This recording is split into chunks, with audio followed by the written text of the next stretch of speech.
Before we begin, I want to offer a brief orientation. What you're about to hear isn't meant to convince you of anything. It is an invitation to notice, to question, and to reflect. You don't need to understand every idea right away. In fact, some of these questions are designed to echo rather than resolve. If it feels right, take a breath, let yourself arrive here in the present moment. Listen, not just with your mind, with your heart, with your gut, with your own lived experience. With that said, let's begin. This book is dedicated to my friend Teddy Daly, whose playful genius inspired the clarity to embark upon writing it. Thanks, Teddy. I love you, man. Chapter 0. Oh, Cradle to Grave. Do you remember being born? I don't personally recall the moment perfectly, but I do have a vague recollection of feelings that leads me to believe it was a scary endeavor.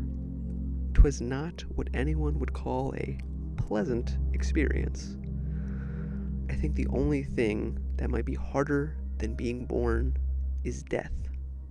Not that I would know, since the rat race's finish line isn't one I'm dying to cross. It's definitely the journey over the destination in this instance. But at what point did you first realize birth's final destination was death? I met with the fleeting feelings of loss for smaller childhood pets like my hamster Ember, parakeet Nathan, and a school of neon tetras. R.I.P. R.I.P. y'all. These personal tragedies unceremoniously put an end to my sweet, innocent nescience through their profound emotional impact. While the force of both physical and emotional impacts eventually diminishes if we give it enough time, so too do any wounds they've caused us heal. However, this particular psychological scar marked both traversing the personal existential threshold and holographized perpetual impermanence into my awareness, revealing the paradoxical universal truth. Only change is constant.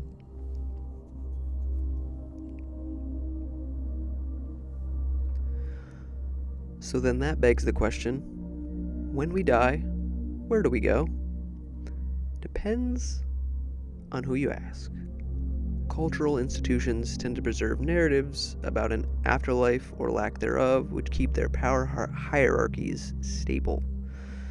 The monopoly can be so firm and our cultural conditioning so strong that we may have never stopped to ask, why do we even care at all? What matters more than any governmental dictate or ceremonial sermon is being able to wonder if our choice of moral compass affects how we experience the afterlife. As the metaphorical instrument our conscience follows in hopes of staying clean, are we not then obligated to make sure it's accurately tuned to true magnetic north? Why did you first start seeking truth, and how do you know that you found it? My pursuit began after something like a sober psychedelic ego death. Adolescence is a difficult phase of life for everybody. Puberty is wreaking havoc. You're forced to decide on a future while nihilistic propaganda insists there won't be one. And all while I was personally trying in vain to repair a crumbling foundational identity. Sprinkle on a dash of economic turbulence with a pinch of familial tumult, and I was completely cooked before I ever had a shot at becoming a full-blown normie. In a world I slowly came to see as saturated with corruption and cowardice, I did the only sensible thing: rebel. Not through inversion or an adoption of satanic ideals, but by re-examining my own assumptions and refusing to accept wholesale whatever anyone else peddled as unquestionable fact. I put my faith in the notion that truth, if it exists, ought to set us free. On one hand, what I discovered filled me with the sweetest relief from the paranoiac uncertainty. But on the other, it soon left me feeling alienated from those who disagreed with my conclusions. This polarization helped me understand that as you start to gather more and more truth, it unsettles the unaware or ignorant people who have yet to earnestly question any of their own assumptions, let alone honestly engage in answering, who am I? Chapter 1, C. Who? Whoever controls the media controls the mind. Jim Morrison. 1.1. Is there a more fundamental question you can ask yourself than that? The only one I think that can give it a run for its money has to be, what is the meaning of life? Chapter 2. Ur. What? Supposing truth is a woman, what then? Friedrich Nietzsche. 1.2. On its most basic level, life is seeking two contradictory things at once: novelty and survival. Survival creates stability, safety, and repeatable outcomes to guarantee its continuity, while novelty demands uncertainty, experimentation, and risk in order for originality to thrive. Juxtaposed to one another, survival and novelty are not themselves the source of meaning, but the poles that generate it. Like magnetic fields, they extend beyond the individual into space and time, attracting or repelling other people, environments, and experiences that reinforce or weaken their significance to us. Meaning itself is more like electricity, the emergent property which flows between our actions, intentions, and the feedback received from the outside world. Through their initial encounters and repeated interactions, we begin to define our relationship to our inherited cultural meaning, and in doing so, make it possible to shape meaning on an individual level as well. I've taken the liberty of creating this Venn diagram to illustrate my quote-unquote meaning formula in an explicitly visual format, not to avoid written explanation, but to support those of us who favor illustrative lenses. In its most concentrated form, the relationship can be written as meaning is equal to survival times novelty. Or, in plain English, meaning is proportional to survival multiplied by novelty. Neither term is sufficient by itself, and excess of either creates an unhealthy imbalance in one's life. Survival without novelty stagnates. Novelty without survival collapses. It is the harmonious interplay of both that allows meaning to flow freely between people, forming the foundational framework upon which effective communication becomes possible. With that in mind, let's zoom out to a question we've all been asking since at least 5 years old. Why does this matter to me? Chapter 5. Why? Why? He who has a why to live for can bear almost any how. Friedrich Nietzsche. 1.3. The easiest way to understand why this matters is through a simple cost-benefit analysis. Historically, failing to pay attention, contextualize, and coherently share meaning with your tribe meant misunderstanding, judgment, and ultimately exile. Conditions which invariably drove S to zero or death. In the modern era, this ancient, largely unconscious fear is still very much present in the undercurrent of our social life, operating on a scale so large and abstract that a vast majority of people struggle to perceive, let alone quantify its influence on their behavior. As our inherited blueprint for social cohesion, this adaptive pressure worked beautifully at the scale of tribes and city-states. Yet almost like clockwork, when human hubris reaches the heights of empirical hegemony, the same concressing force that had woven the social fabric into a unified identity does a total Uno reverse, tearing at the very seams it just painstakingly sewed together and fracturing the balance between collective survival and novelty. Clearly, most of us would prefer the well-balanced middle way, where meaningful and fulfilling experiences arise consistently in our lives. To borrow Carl Jung's famous term, such a state would feel as though it was brimming with synchronicity, as if the seeming chaos our universe is continually producing were quietly aligning itself with the endless internal stream of our thoughts and intentions. But living in this harmonious fashion introduces quite a different conundrum altogether, as the frequency of synchronicity inevitably increases. How do we go about communicating the information and intention coloring our experience with an inflection that accurately reflects the magic while still making it understandable to others?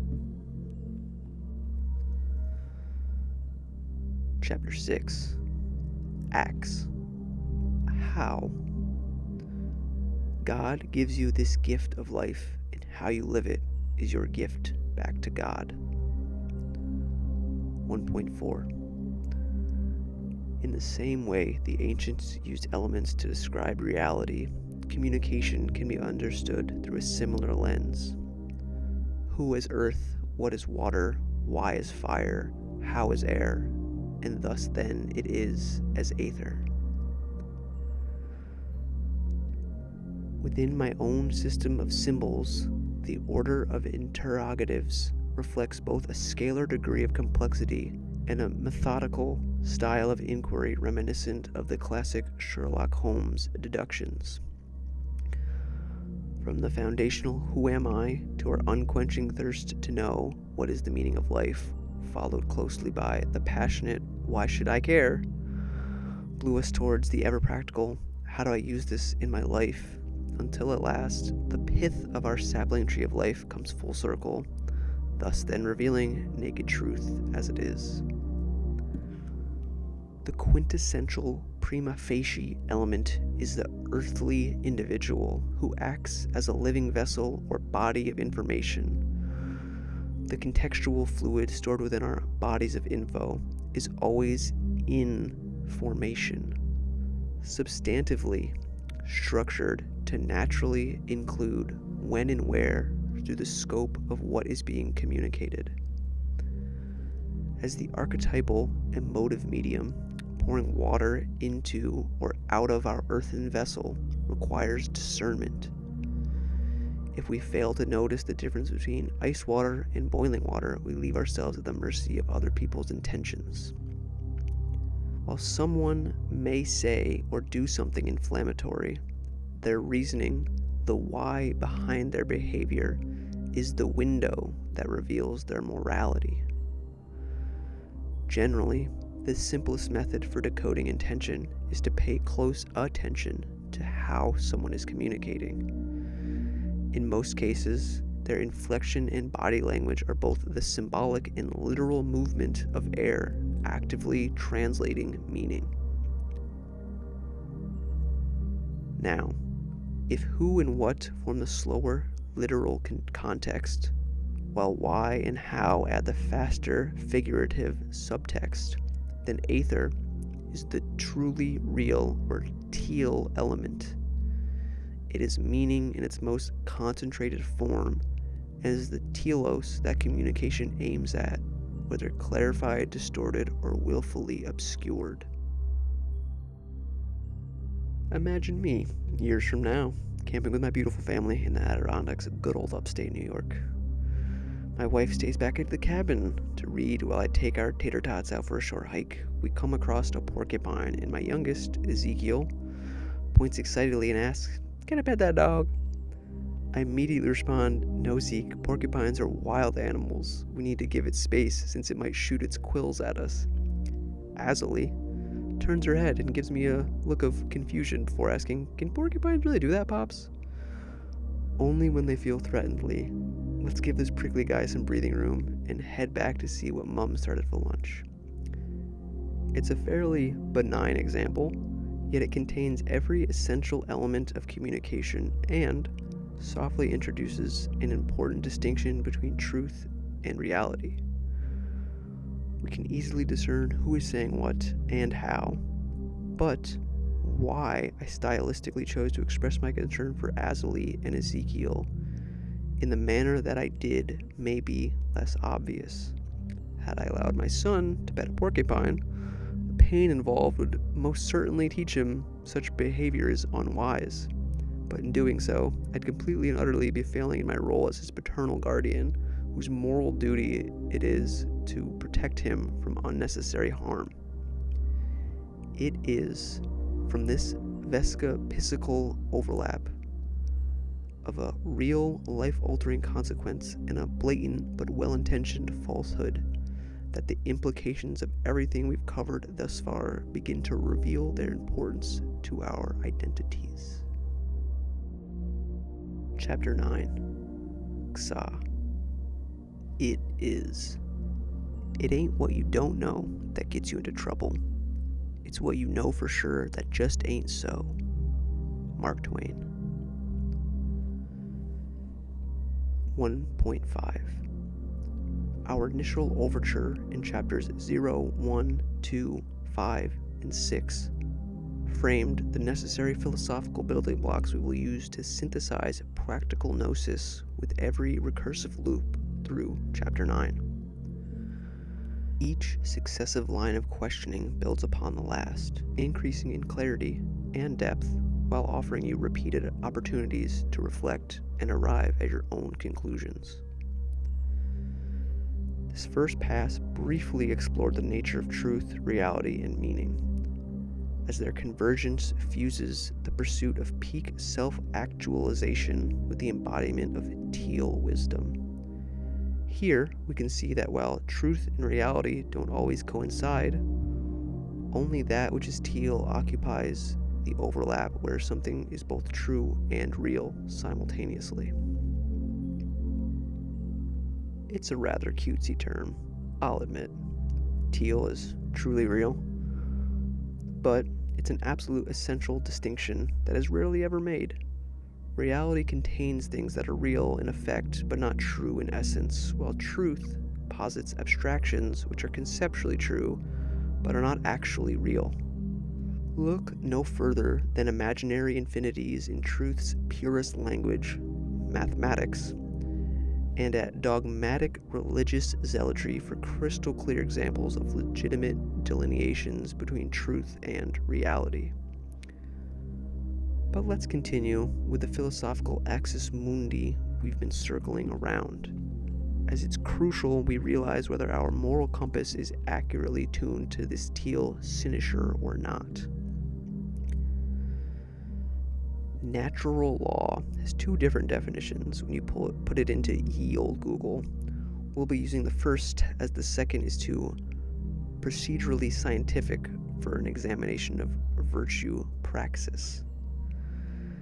In the broadest universal terms, all sentient beings possess unconditional, proper T rights, and these are intrinsic to sentience itself, operative wherever self-awareness exists even prior to or beyond third-dimensional incarnation.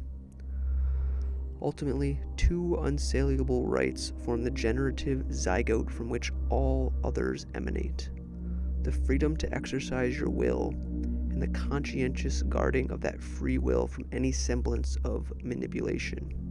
In this narrow Americanized ideal, the four propagandizing Freemasons who drafted the Declaration of Independence were factually correct when they claimed we hold these truths to be self-evident, despite morally questionable motives and their dubious proclivity for secrecy through symbolism. For any of the devil's advocates or semantic literalists, the freedom to exercise your will as the primary right under natural law probably feels like an excellent invitation to use a whataboutism. So let's indulge with a classic example. What about someone yelling fire in a packed auditorium, or issuing a similar deceptive call to action? First, we cannot deny that the person shouting is indeed exercising their free will, albeit in an ambivalent or potentially amoral fashion. To correctly judge the intensity of the moral transgression, however, we must identify the singular scalar determinant which constrains all forms of human freedom. Borrowing another famous line from the Abrahamic traditions this time, we are confronted with the Teal moral restriction of thou shalt not steal.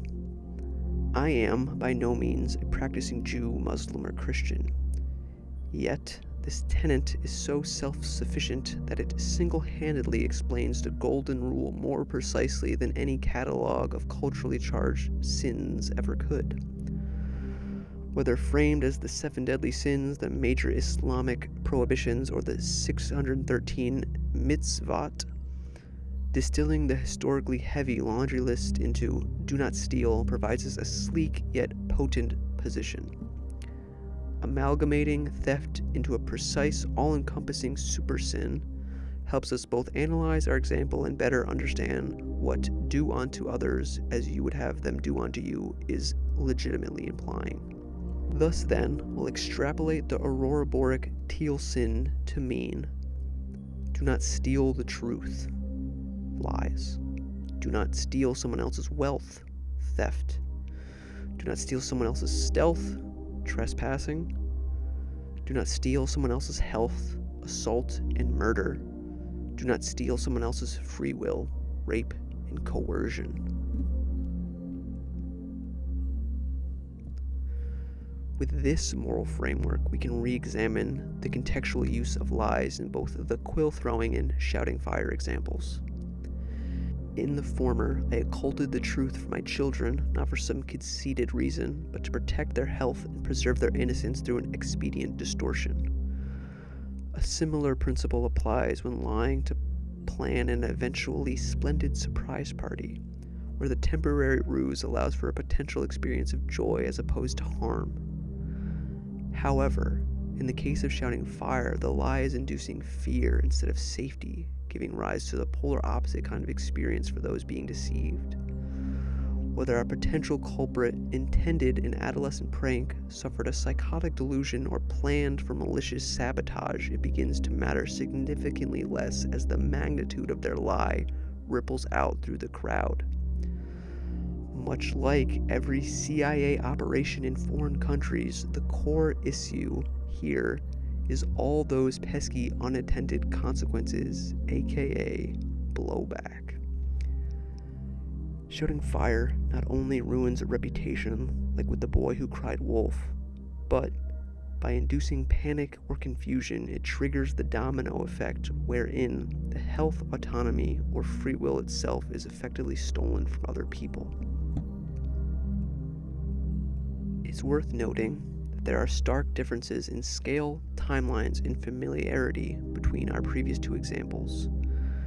As the line from my favorite Men in Black film puts it, a person is smart, people are dumb, panicky, dangerous animals, and you know it. If you recall the meaning Venn diagram from Chapter 2, we must feel reasonably certain when it comes to our safety in order to remain level-headed while seeking novelty. However, as information is accurately or inaccurately decoded as factual, and our egos encoded to signify the legitimate possibility of bodily harm, survival immediately becomes the highest priority. Isn't this exactly the kind of dynamic we see taking place in the fire-shouting hypothetical? From the trigram of perception, we can gather that misperceiving reality or failing to distinguish a lie from truth are two sides of the same coin when it comes to understanding teality. Meaning as the operative lexicon is used to both decode truth and to encode reality with our perceptions, plans, and participation. It acts as a bridge between our individual egos and the inherited collective meme-based culture we are incubated in during our youth. As we grow increasingly familiar with our society's expectations and myths, the unfettered novelty that once permeated every moment of our lives slowly begins to fade, replaced by a continuous inundation of paradigms and narratives that silently fence in boundless childlike wonder. Now, before we start our second loop through the book, I feel it's important to examine a few allegories that help bring any unconscious paradigms we're holding into focus. And if we're lucky, maybe even change the zeitgeist for the better. The first comes from the author David Foster Wallace and was delivered during his 2005 commencement address at Kenyon College. The second is an apocryphal allegory known as the monkey ladder experiment, which isn't a singular verified study, but more of an analogous composite of psychological research spanning the last century. We'll conclude with an original illustration of my own, offered as a practical demonstration of perspective shifting, because if we wish to meaningfully change the world around us, there must be a comparable internal change to make it so. This is water. Morning, gents. How's the water today? Hello. Hi. Wait, what's water? What do you think water is? From Wallace's original metaphor, water refers to the idea that the most obvious, important realities, like the water for fish, are often the ones we are least aware of, hidden in plain sight. Paradigms and the zeitgeist we currently live in, under or through, function as our equivalent mental ecosystems. Most people operate much like the first two fish in Wallace's story, unconsciously swimming through it all, never realizing they're surrounded by water. This is the central pitfall of every era in which a dominant consensus suppresses dissenting perspectives and alternative views, not always through overt force, but by the quiet process of normalization. If only we had another allegory to help us come to a better understanding. The experiment. A group of scientists place 5 monkeys in a cage, and in the middle, a ladder with bananas on top. Every time a monkey went up the ladder, the scientists soaked the rest of the monkeys with cold water. After a while, every time a monkey went up the ladder, the others beat up the one on the ladder. After some time, no monkey dared to go up the ladder, regardless of the temptation. Scientists then decided to substitute one of the monkeys. The first thing this new monkey did was go up the ladder. Immediately, the other monkeys beat him up. After several beatings, the new member learned to not climb the ladder, even though never knowing why. A second monkey was substituted, and the same thing occurred. The first monkey participated in the beating for the second monkey. A third monkey was changed, and the same thing was repeated. A fourth monkey substituted, and again, and again, and again, until the final 5th monkey was replaced, and of course was beaten as well. What was left was a group of 5 monkeys that, even though never received a cold shower, continued to beat up any monkey who attempted to climb the ladder.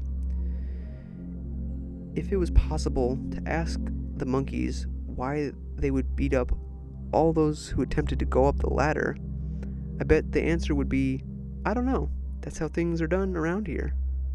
Does that sound familiar?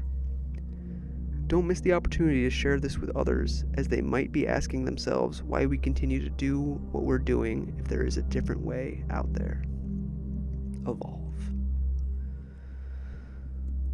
While not a perfect one-to-one representation of how human beings normalize and construct cultural customs, the beauty of an apocryphal allegory lies in epistemological insight.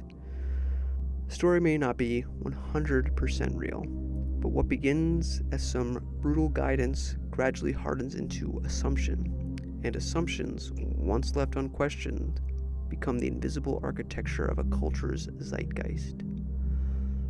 All this to say that my interrogative framework serves as your dichotomic antidote to assumed cultural norms, particularly those that persist in moral gray areas or may even reveal how psychological conditioning has, at times, been explored and weaponized by clandestine intelligence agencies. To evolve past our conditioned patterns of fear which restrict us requires not only a will to do so, but a profound love for all that life has to offer. Because it is this expansive force that deepens our awareness and courageously sets us upon a path where dimensions of consciousness, which had always been present, finally come into view. Speaking of point of view, can you perceive the meaning of this image? Let me add another dimension to give you some more context. A bit more clear when we add the third dimension, huh? I'm attempting to demonstrate that by adding another layer of complexity, awareness, or consciousness, we begin seeing life in greater resolution. Whatever bubbled up during your pareidoilic process of my 2D picture isn't incorrect or wrong. It's more of an insight into the current state of your apperception. For additional context, this is what DNA actually looks like from a 2D or bird's eye view. Wild, right? I marvel at life's ingenious morphogenic capacity in the series of quote-unquote miraculous events that led to our existence. However you may feel about your current circumstances, the symbols you decode reflect back the ascribed meaning projected upon them.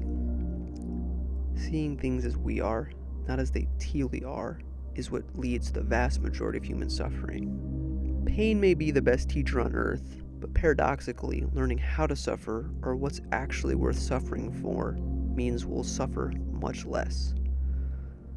The best way to learn the secrets of nature, however, is not by inventing instruments, but by improving the investigator, him/herself. Max Heindel. So, I have to ask again, who are you, Tealy? Thank you so much for listening to or making it through the entire video. If you did, I am beyond grateful. Your time and attention is worth more than you could possibly know. I think that we are fucking brainwashed into thinking that our time and attention is like freely to be given and isn't worth anything, but like, why do businesses and governments spend billions and trillions of dollars on propagandizing us all the time if it ain't worth shit, you know? Clearly it's valuable, you're valuable, and I appreciate you. So if you could do me a solid, do me a favor, I would greatly be indebted or feel amazing with some interactions of the commenting or the liking of your thoughts and opinions, as long as they're not too inflammatory or crazy or like just wrong, because people can have wrong opinions, I guess, right? Maybe, I don't know, I'm just being a knucklehead. But like, share, comment, subscribe, keep the algorithm satisfied, and if I don't see you while I'm alive, I'll catch you on the flip side after I die. Aloha, mahalo, and stay classy, San Diego, I guess. I don't know. No, I'm not the Anchorman, but it's got to be over at some point. So it's you don't gotta stop. You don't have to stop watching YouTube, but this video's over. So maybe whatever the algorithm recommends, check that shit out after I'm done rambling.